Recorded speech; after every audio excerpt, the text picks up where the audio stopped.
السلام علیکم ناظرین، میں ہوں ریاض عاجز اور پروگرام ہے ایکسکلوسیو ود ریاض عاجز۔ ناظرین، میرے ساتھ موجود ہیں حبیب جنیدی صاحب، ایک بہت بڑا نام ٹریڈ یونین کے حوالے سے۔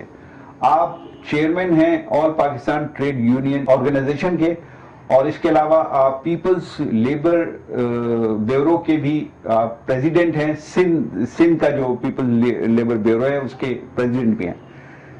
ٹریڈ یونین میں ان کا بہت بڑا کردار ہے بینکنگ کی ٹریڈ یونین کے حوالے سے۔ میں ان سے اسپیسیفک بات کروں گا بینکنگ کی ٹریڈ یونین اس وقت کہاں کھڑی ہے ملک میں، کیونکہ اس وقت تمام بینک جو ہیں وہ نجی شعبے میں جا چکے ہیں، اور جتنے بھی بینک اس وقت گورنمنٹ کے انڈر میں وہاں شاید ٹریڈ یونین کی تھوڑی سی رمق باقی ہے۔ باقی جو نجی شعبے میں جا چکے ہیں وہاں ٹریڈ یونین نہیں ہے، اور ایک جو ورکر ہے اس کے ساتھ بڑی بدسلوکی ہو رہی ہے۔ ان سے پوچھتے ہیں کہ ان کی کیا رائے ہے، کیوں ایسا ہو گیا۔ السلام علیکم جناب۔ السلام۔ جنیدی صاحب فرمائیے کہ یہ ٹریڈ یونین کا زوال جو اس وقت بینکنگ سیکٹر میں ہے اس کا کیا وجہ کیا ہے آپ کی نظر میں، اور اس کا سبب کیا ہے آپ کی نظر میں؟ بسم اللہ الرحمن الرحیم۔ سب سے پہلے بہت شکریہ آپ کا جو ہے ٹائم دینے کا، تشریف لانے کا۔ دیکھیں، جہاں تک جو ہے آپ نے کہا کہ بینکنگ میں ٹریڈ یونین جو ہے وہ زوال پذیر ہے اور لوگ جو ہیں وہ مسائل کا شکار ہیں، ان کو کوئی پوچھنے والا نہیں ہے۔ پہلی بات میں اس میں عرض کروں گا کہ صرف بینکنگ انڈسٹری میں ٹریڈ یونین جو ہے انحطاط پذیر یا زوال پذیر نہیں ہے، بلکہ یہ ایز اے ہول اس ملک میں ٹریڈ یونین موومنٹ جو ہے زوال پذیر ہے، اور اس کی اپنی وجوہات ہیں جس پہ ہم تھوڑا بہت بات بھی کر سکتے ہیں۔ اسی طرح سے ہم یہ دیکھتے ہیں کہ پورے ہم سماج کو اگر آپ دیکھیں تو پورے سماج میں آپ یہ دیکھیے کہ خود ہماری سیاسی پارٹیز کا کیا صورتحال ہے۔ سیاسی پارٹیز بھی تمام تر، خاص طور پہ لیفٹ کی سیاسی پارٹیز یا پروگریسو سیاسی پارٹیز، وہ رول پلے نہیں کر پا رہی ہیں جو کہ انہوں نے پلے کرنے کا، جو کہ ان کا منشور ہے، جو کہ ان کی سوچ ہے، جو کہ ان کا نظریہ۔ وجوہات جو ہیں وہ پورے معاشرے کی اس ساخت پر ہیں جسے پاکستان بننے کے بعد جو ہے تبدیل کرنے کی کوشش کی گئی۔ میں سوال کو بہت پھیلانے کی بجائے جو آپ کا کوشچن ہے، میں بینکنگ کی طرف آ جاتا ہوں۔ دیکھیے، بینکنگ کی ٹریڈ یونین جو ہیں وہ کسی وقت جو ہے اس ملک میں one of the strong trade union movement کہلاتی تھی، بہت مضبوط تھی۔ مجھے اللہ تعالیٰ نے میری مرحومہ ماں کی دعاؤں سے بڑا موقع دیا۔ میں نے وہ وقت بھی دیکھا بینکنگ کے اندر کہ جب جو ہے ٹریڈ یونین کا نام لینا جو ہے وہ گناہ تھا، اور اگر 4 لڑکے مل کے بھی بات کر لیتے تھے تو ان کو نوکری سے نکال دیا جاتا تھا، پوچھنے والا جو ہے کوئی نہیں ہوتا تھا۔ اور صرف اسٹیٹ بینک کے علاوہ یا نیشنل بینک کے علاوہ یا گرینلیز بینک کے علاوہ کہیں جو ہے ٹریڈ یونین میننگ فل قسم کی ٹریڈ یونین نہیں تھی۔ لیکن انہی حالات میں وائٹ کالر مزدور کھڑا ہوا، اور اللہ تعالیٰ نے مجھے بھی موقع دیا، میں بھی ان میں سے تھا جو کھڑے ہوئے۔ ہم نے ٹریڈ یونین قائم کی، میں حبیب بینک سے تعلق رکھتا تھا، اب تو ریٹائر ہو چکا ہوں وہاں سے۔ یو بی ایل میں لوگ کھڑے ہوئے، اور اس وقت جو ہے before nationalisation state national bank کے علاوہ 15 اور جو ہے پرائیویٹ بینک سے، وہاں پر بھی لوگ کھڑے ہوئے۔ الائٹ بینک میں یونینیں بنی، کامرس بینک میں یونینیں بنی، ابھی ختم ہو گئے یہ بینک۔ آسٹریلیا بینک وہ کہلاتا تھا، حبیب بینک میں بنی، اسٹینڈرڈ بینک میں بنی، بہت سارے بینک جو 15 سے وہاں بنی۔ اور آہستہ آہستہ ہم نے پرائیویٹائزیشن کے دور میں ہی ایک دوسرے کے ساتھ جو ہے یونٹی قائم کی۔ ہم نے پاکستان بینک امپلائیز فیڈریشن بنائی، اس کو پورے پاکستان کے اندر منظم کیا۔ پھر اور جب دیگر صوبوں کی یہ خواہش ہوئی کہ اس کو اور ایکسپینڈ کیا جائے، تو پھر ہم نے آج پاکستان جو ہے کی سطح کے اوپر جو ہے federal organisation for banks and financial institution employees وہ ہم نے قائم کی، اور اس طرح سے ہماری شاخیں جو ہے چاروں طرف پھیلی۔ اسی عرصے میں اللہ تعالیٰ نے ایک کرم کیا، شہید ذوالفقار علی بھٹو جو ہے وہ برسر اقتدار آئے، اور انہوں نے 1 جنوری 1974 اگر میں بھول نہیں رہا تو انہوں نے بینکوں کو نیشنلائز کر لیا۔ جب بینکس نیشنلائز ہوئے تو ٹریڈ یونین موومنٹ میں اور ابھار آیا، ان میں اور ترقی ہوئی، اور ہم مضبوط سے مضبوط تر ہوتے چلے گئے۔ صورتحال جو ہے ایسی تھی کہ ہم بڑے اچھے معاہدے کرتے تھے، بڑے اچھے ویج کمیشنز آتے تھے، اور اس سے پہلے جب سیٹھوں کا دور تھا تو میں حبیب بینک کی آپ کو بات بتاتا ہوں کہ حبیب بینک میں جو گارڈز بیچارے، جن کو چوکیدار بھی کہتے ہیں یا واچ اینڈ وارڈ بھی کہتے ہیں، وہ 24 گھنٹے جو ہے کام کیا کرتے تھے، ان کو کوئی چھٹی نہیں ملتی تھی، سنڈے کی بھی کوئی چھٹی نہیں ہوتا، اتنا زبردست قسم کا ٹھیکیداری نظام قائم تھا۔ اور میں آپ سے بتاؤں کہ کئی چوکیداروں نے، گارڈز نے جو ہے وہ سال اپنے گھروں کو نہیں گئے تو بینک کے اندر رات میں سوتے میں اپنی ہی رائفل سے خودکشی کر لی. اتنا بدترین استحصال تھا.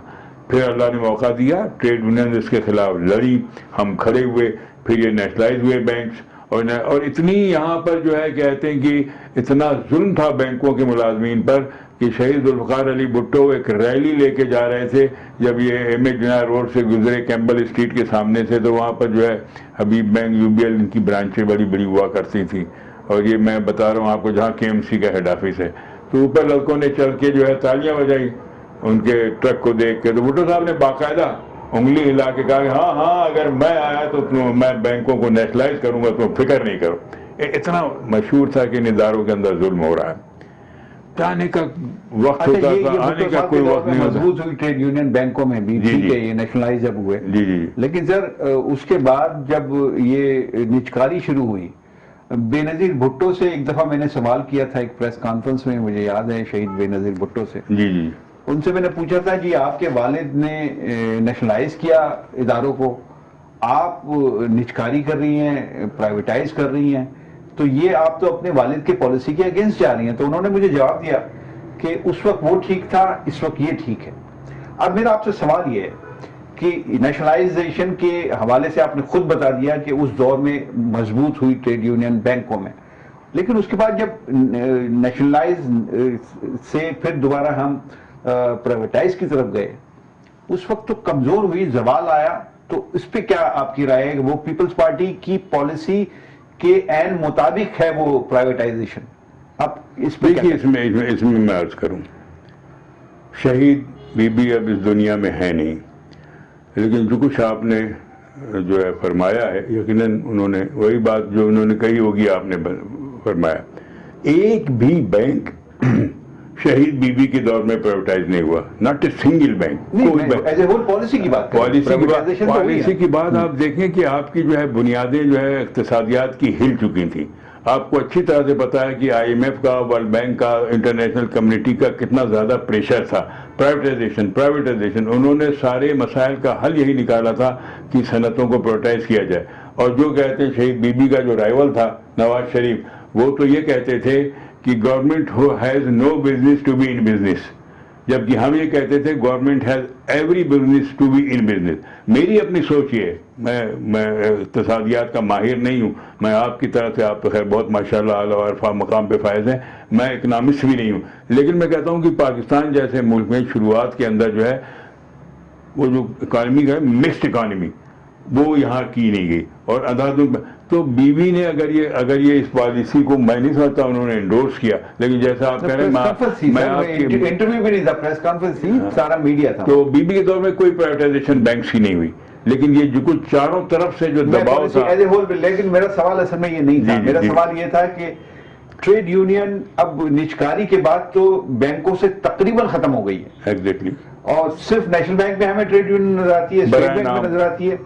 تو اس کی کیا اس کی وجوہات یہ ہے کہ پرائیویٹائزیشن کے بعد جن بینکس کو بیچا گیا اور جن امپلائرز کے حوالے کیا گیا, اور سارے ہی امپلائرز کا ایک نقطۂ نظر تھا, اور وہ یہ نقطۂ نظر تھا کہ ٹریڈ یونین کا وجود جو ہے ان کے مفادات کے خلاف ہے. انہوں نے وہاں پر مختلف طریقے جو ہے ڈاؤن سائزنگ کے جو ہے آزمائے. پہلی بات تو یہ ہوتی ہے نا کہ آپ جو ہے کہتے ہیں, جسے کہتے ہیں نا کیرٹ اینڈ اسٹک, تو گاجر بھی دکھاؤ, اور پھر جو ہے کہتے ہیں کہ انہوں نے گولڈن ہینڈ شیکس لے کے آئے. اب سب سے بڑے بینک میں, حبیب بینک میں جس وقت میں تھا, تو اس وقت 32,600 کی اسٹرینتھ تھی. میں آپ کو بتاؤں, فرق بتا دوں, 32,600 کی اسٹرینتھ تھی, جس میں آفیسر ورکر سب شامل تھے, اور جو کہتے ہیں ورکر تھے ان کی تعداد 18,660 تھی. آج ورکرز کی تعداد پورے پاکستان میں 150 ہے. انہوں نے ڈاؤن سائزنگ کی, گولڈن ہینڈ شیک دیے. اب وائٹ کالر لوگ ہیں, جب ان کو یہ ہو کہ کل ہماری جاب رہے نہ رہے, تو جو پیسے ان کو نظر آتے ہیں وہ بھاگتے بھوت کی لنگوٹی, پیسے بھی اچھے خاصے ملے, وہ لے کے چلے گئے. اور ایک بار نہیں ہوئی downsizing, once twice thrice, 3-4 بار کر کے آج انہوں نے حبیب بینک جیسے ادارے کو, جس میں ورک مین کی تعداد اب 150 پورے ملک میں رہ گئی ہے, ہر 3 برانچ کے بعد ایک آپ کو جو ہے ورک مین اندر کام کرتا ہوا ملے گا, باقی سب آفیسرز ہیں. انہوں نے نامنکلیچر چینج کیے